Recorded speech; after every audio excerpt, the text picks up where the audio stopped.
What's up? What's up? What's up, guys? Dad, let's pat ourselves in the back.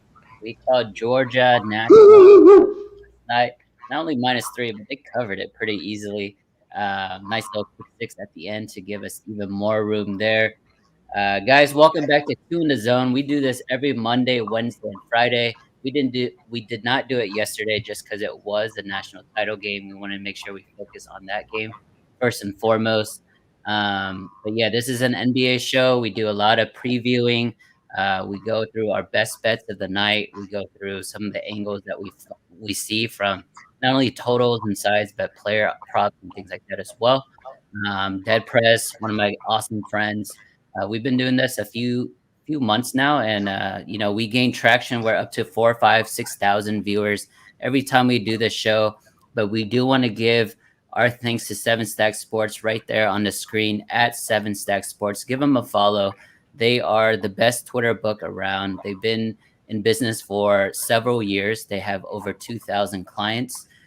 Very reputable, same day payouts if you're using cryptocurrency.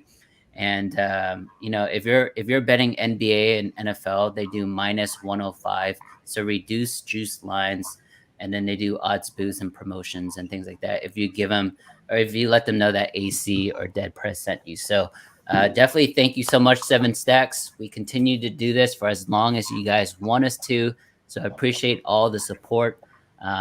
If and everybody who's listening right now, if you guys give a retweet on the video, it's just gonna spread awareness, and then it'll give us more people to watch, and it'll help us continue this show for longer. So anything I'm missing there, Dead? Hey, hit it all, man. All Hit right, it all. Just happy to be back on after a long weekend. Yeah, go dogs, baby. That was a big one last night. go Dogs. Woof woof. All right, last night I only had one NBA play. It was a loser. It was a small 1 unit play. I had the Utah Jazz, who was coming off a really bad loss. They were traveling to Detroit to play the Pistons. I did not do the sides or the total. I did the team total. Utah Jazz, 116 and a half. They ended up with 116. They had two wide open threes to end the game. They bricked both of them. I think it was Conley and Bogdanovich that missed. So missed one there. I guess, Dad, any action from you last night in the NBA? Yeah, I actually had a decent amount. So I hit a big prop parlay. We did Bobby Let's Portis go. over 9.5 boards, and Jared Allen over 10.5. Allen at 10 in the first quarter. So was feeling good about that. Got a Kings cover on the late night. But then the losses were the Bucks on the money line. That was a trap. I fell for it.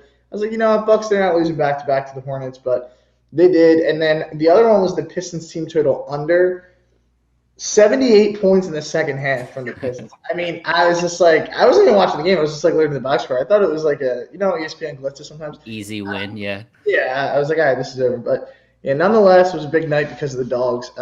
So honestly, like you said, we were kind of, you and I were like, you know what, let's take a day and focus on the national championship. We'll get back to NBA today. So nice little slate to hop into. A little recap from last night that we see on a couple games. How about Cade Cunningham? We were just talking about the Pistons. I think early in the season we were like, he was struggling, right? But most rookies do at the beginning.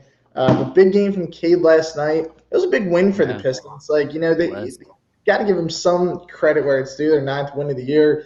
Sadiq Bey also balled out with 29 last night. But Cade, 29 points, man, 10 for 17 and 5 for 9 from three. So what's your thoughts on his performance so far this season?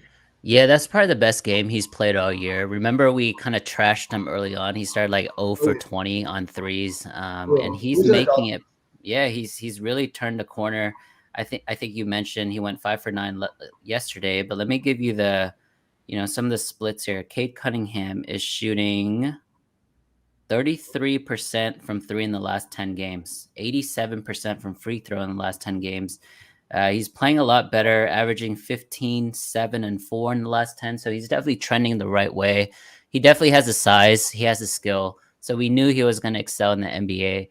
I think what was really missing with him was just the strength. So I think he's finally realizing how much stronger these professional athletes are. Once he gets adjusted to that type of speed and power, then I think he's going to be a good player. Pistons, man, I know they are, one of the worst teams in the league, but Jeremy Grant's been out for basically the entire year. He's a really big trade piece right now in all these rumors. If they move him and they get another top draft pick or two, I like the Pistons' young players. I like Sadiq Bey. I like Killian Hayes and Kate Cunningham, obviously. All right, how about the Knicks last night? 111-96, beating up on the Spurs. They're getting back towards 500. What do you think about the Knicks' little run here as they've been able to win, 3 of their last 4? They'll have your Mavericks Wednesday night on national TV on Wednesday. The Knicks are 20-21. They are just outside of the playoff picture in the East. It seems like RJ Barrett is going through the good game, bad game, good game, bad game pattern. Like he had 32 games ago, then a dud, and then 30 again last night. So if he can get 20 points a night for that team, because you and I are both kind of low on Julius Randle. Like he's not a number one option on a playoff team. We kind of saw that last year in the playoffs. But if RJ kind of propels him up to be a legit number 2, then that team isn't bad. I would say the Spurs were missing some people. So it's not a real indication of how good the Spurs are. But, I mean, good win for the Knicks. I would have done Spurs there if I had to bet it. Yeah, it was a game I stayed off as well. All right, one more to get to before we get into tonight's slate. This Cavs-Kings game. Like I said, the Kings there for me, the plus the 6 there. Jared Allen, we had his over on rebounds at 10.5. It was plus money. That line just kind of didn't make sense because there was no Rashawn Holmes. Jones was out as well, so it was like Alex Lane was their top big in that game. They were just a small team last night, but Kings made it interesting, right? They ended up losing the game by 1. They got the cover pretty easily. De'Aaron Fox had a chance to win the game. But the Cavs, they're staying afloat now, 5 games above 500 still.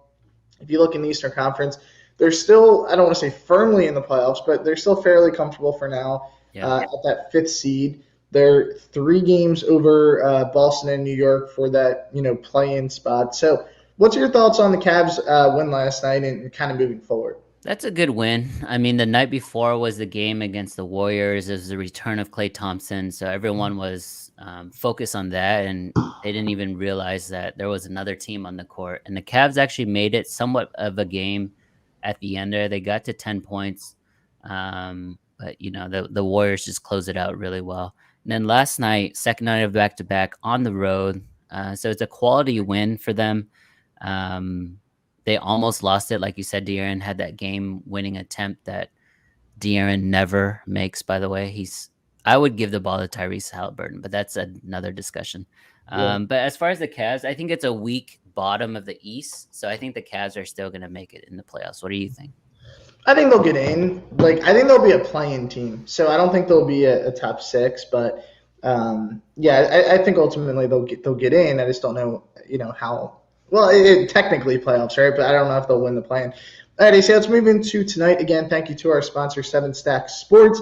Did a lot of big promotions last night. We saw a ton of people signing up with the national championship game. So happy to get everyone on board to the best sportsbook on Twitter. All right, let's kick it off with our team, the Oklahoma City Thunder. Will travel to our nation's capital to take on the Wizards. Wizards 20-20. They started hot as hell. We were like, all right, hey, this team might be legit. Not so much. I think they're just kind of what they are. They're like a 500 team, but they're laying 9 tonight. What do you think about it? I tried really, really hard, Dad, because, OKC is one of our teams. It's a large spread, but I think people are catching on, man. And when people catch on, I don't love it as much. But I still lean the Thunder here for the season. They're one of the best cover teams in the league, 25-14 against the spread. They are 11-7 against the spread on the road. So they are just as successful on the road versus at home when we're talking about spreads. But 4-game losing streak. The team that we kind of fell in love with in the beginning with Giddey and Shea, they were moving the ball around and they were scoring a lot.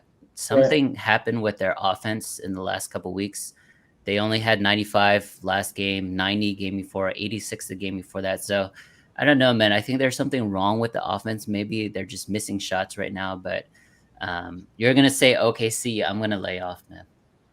I think it's an underplay. Okay. Yeah, I don't like the line. I think like 9 makes me think the Wizards just blow them out.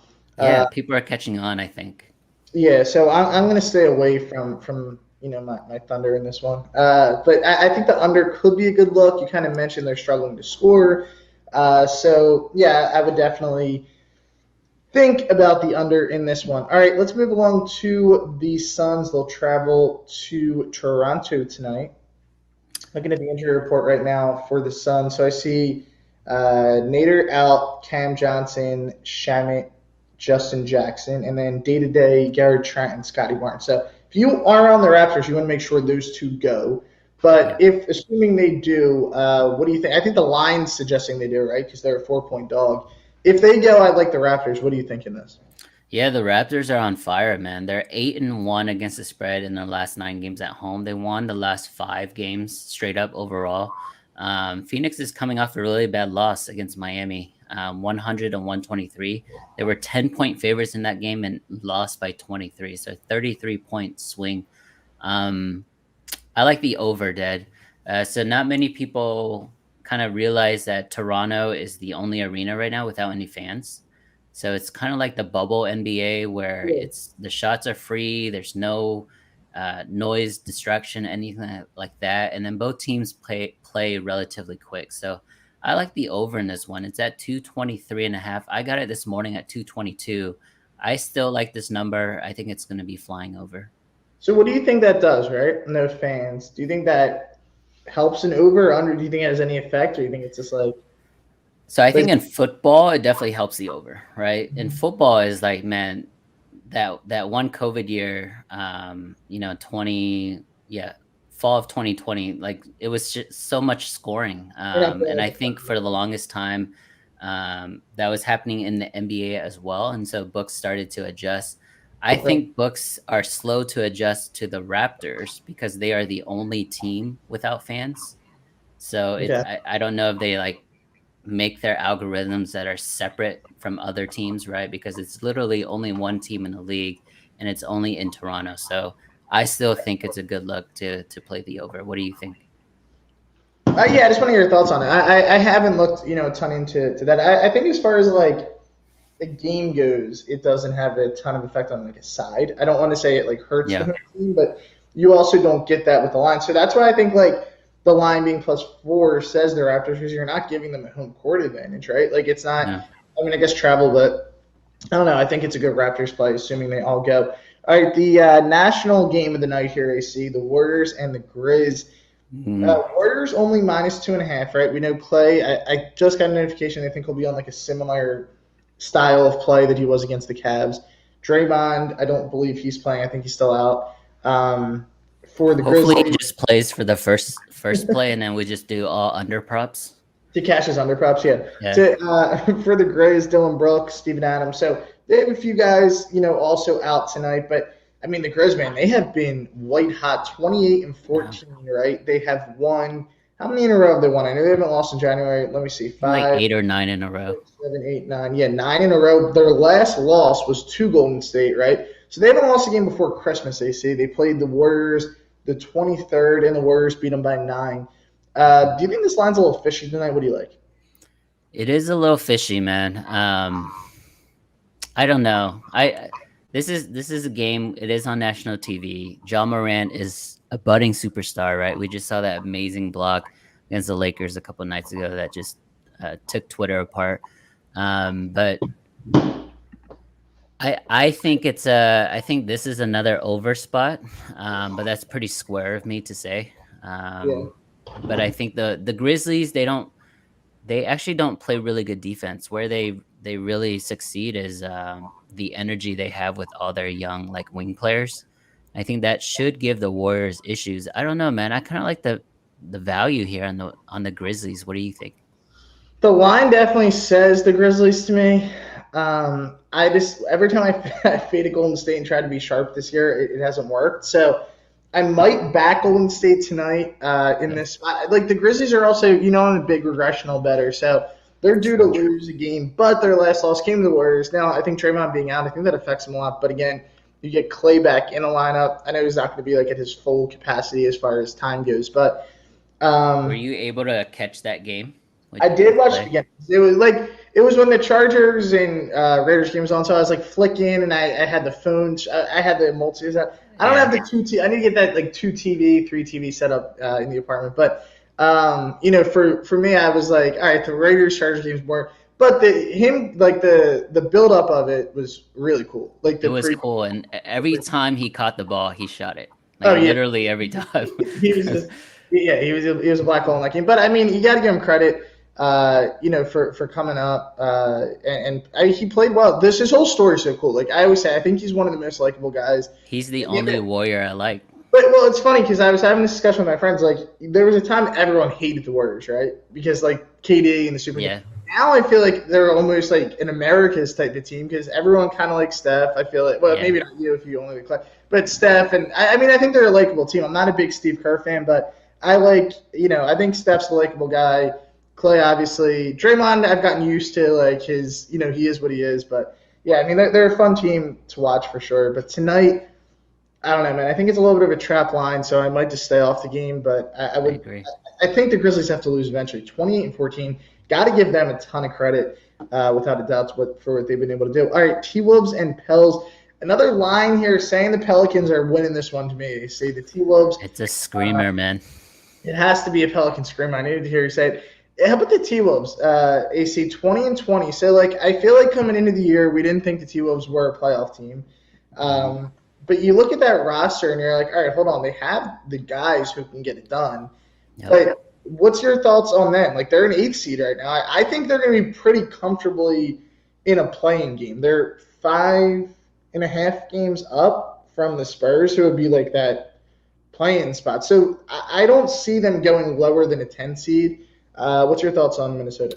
From a talent standpoint, when you're looking at big men, I think it's Embiid, Jokic, and Karl-Anthony Towns. And if Towns plays like he's supposed to play. Embiid one, or are you saying Jokic, Embiid? I love Embiid. I'm not even a Philly fan, but I think Embiid's the best big in the game. And then Jokic reigning MVP, so you got to give him his props. And then I'm just saying from a talent standpoint, Karl-Anthony Towns could be the most talented big. He just needs to play like it. If he plays like it, then Minnesota is going to make the playoffs, no question. They are an elite cover team on the road. They're 13-6 against the spread. Away from Minnesota. They're away tonight against New Orleans. They're on a 4-game winning streak. Everything points to the Timberwolves, but why is the line only 3.5? To me, that is a Pelican screamer. I'm probably not manly enough to bet the Pelicans tonight, but the read is definitely New Orleans. Yeah, I am, AC. I'm feeling dangerous. There you go. I'm going to go Pels. I mean, I don't know. It was kind of like when the Pelicans played the Warriors. I know the Warriors were playing their backups, but the line all day was saying the Pelicans. I think the Pelicans get it done because this line to me should be 5.5 or 6. So, yeah, it's a Pelican screamer, as you would say, in this game. All right, a makeup game tonight. AC, the Pistons and the Bulls. Pistons, they're feeling good, right? They're coming off a win. They don't even know what just happened last night. They actually beat a team.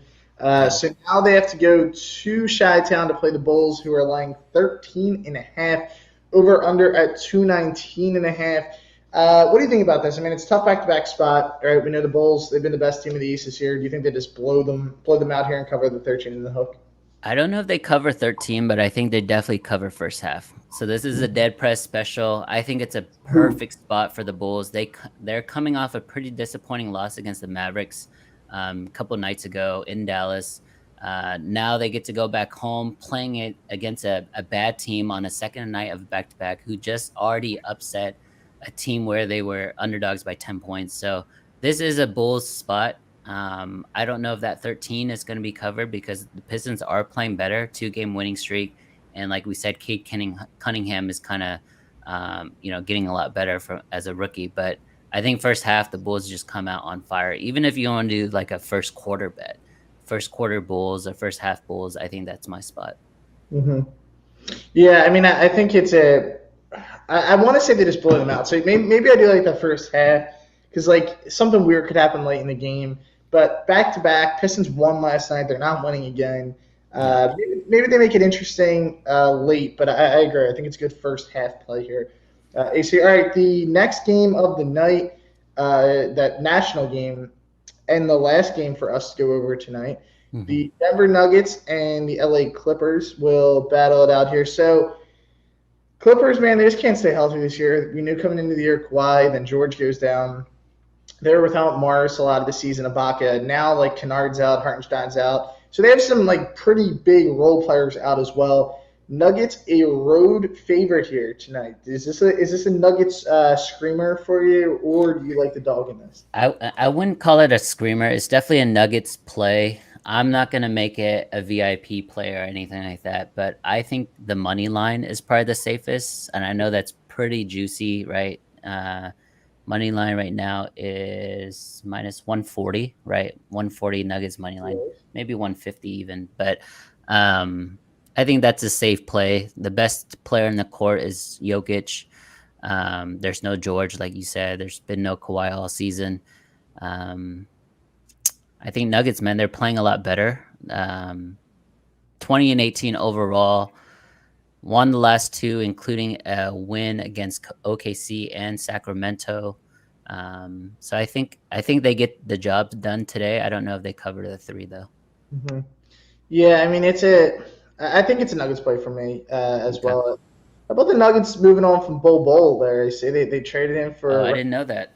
Yeah, Rodney McGrady. So yeah, no more Bol. Unfortunately, maybe he'll go thrive in his new. I always felt like he could play. He just never really got a ton of time. But he's going to be a Detroit Piston, so like he has to have time to play, right? Like who else are they going to roll out there?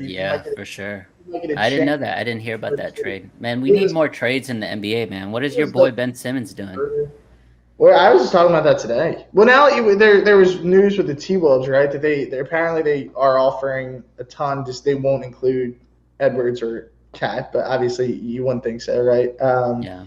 Interesting one was DeJounte Murray, Spurs. So Spurs were potentially thinking about a DeJounte. This is all what you hear, right? We don't know how credible, but I don't think Ben would ever go to San Antonio though. I don't know. I think he wants to go to a small market. But now San Antonio's not a small market though. Like they have a lot of history, but it's not like playing in like LA or You don't have fans. You think he wants to go to a small market? Yeah, there's no doubt. I think he just wants to collect a paycheck and just like I don't think he cares. I don't think he cares about basketball. Yeah, I don't think he cares about winning or.